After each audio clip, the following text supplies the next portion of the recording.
This is the Crown Prince of Serbia. And here is the Crown Princess. And this is their royal palace. Sort of. During World War II, the monarchs of Serbia were kicked out of the country and sent into exile and stripped of their titles. But they never gave up the claim to the throne.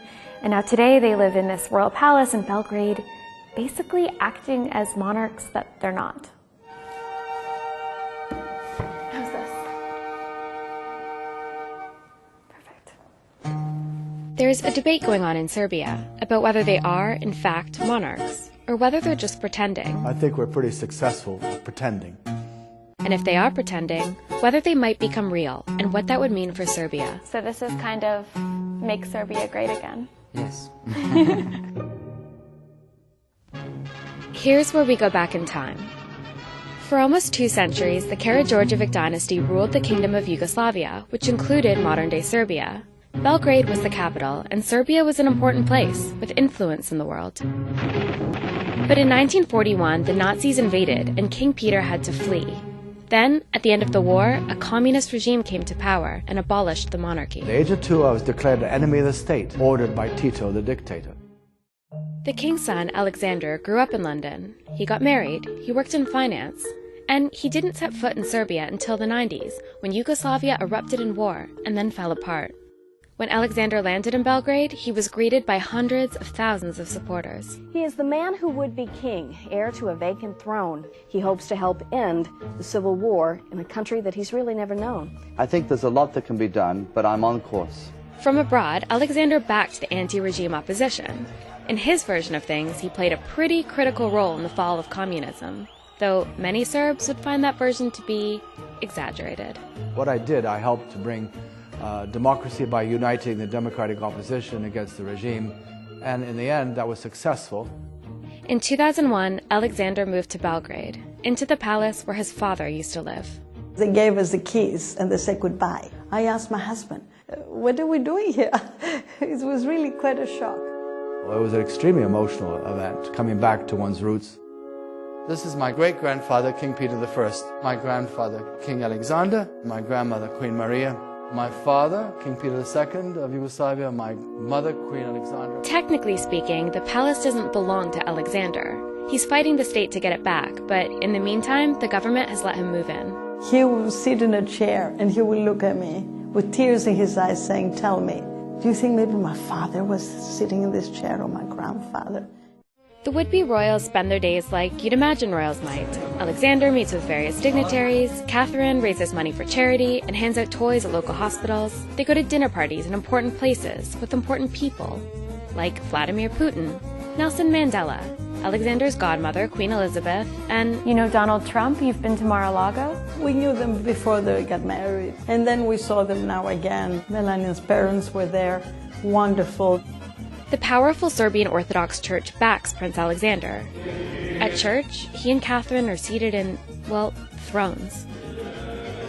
Still, Alexander wants to make things official. You know, the unusual situation now is, of course, that, you know, you live in this palace with your wife and you have these titles, but you're not officially recognized as monarchs. No.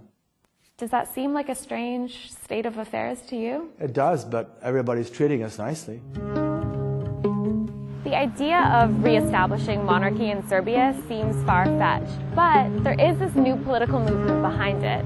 Last year, this party was started with the primary objective of reinstating Crown Prince Alexander, and so we've come to Parliament to meet its leader. To znači da nismo imali prilike da učimo o tome da je Srbija bila najpoštovanija kada je bila kraljevina, da je najveću teritoriju imala kada je bila kraljevina, da je imala najviše saveznika I poštovana kada je bila kraljevina.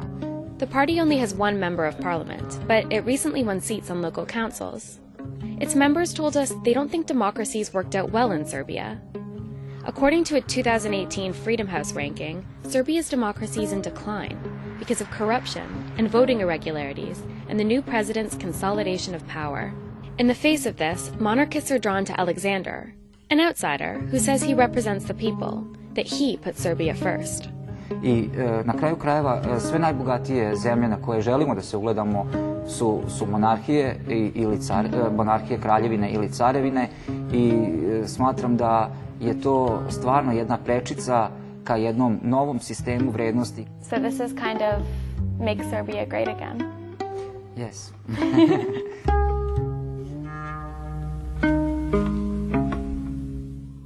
22% of Serbs support the restoration of the crown, according to a poll from 2015.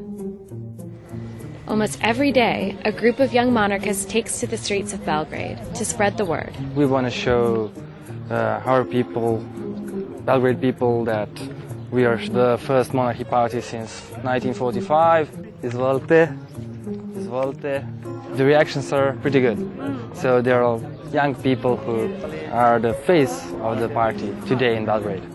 You support the monarchy because it's ordained by God. Yeah. God is on heaven and king is on earth because of that. Simple. Without king and church, you're nothing.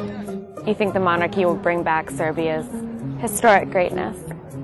Definitely. At the time of Kingdom of Serbia, we were one of the leading countries, in the world. Our scientists, our culture, our military,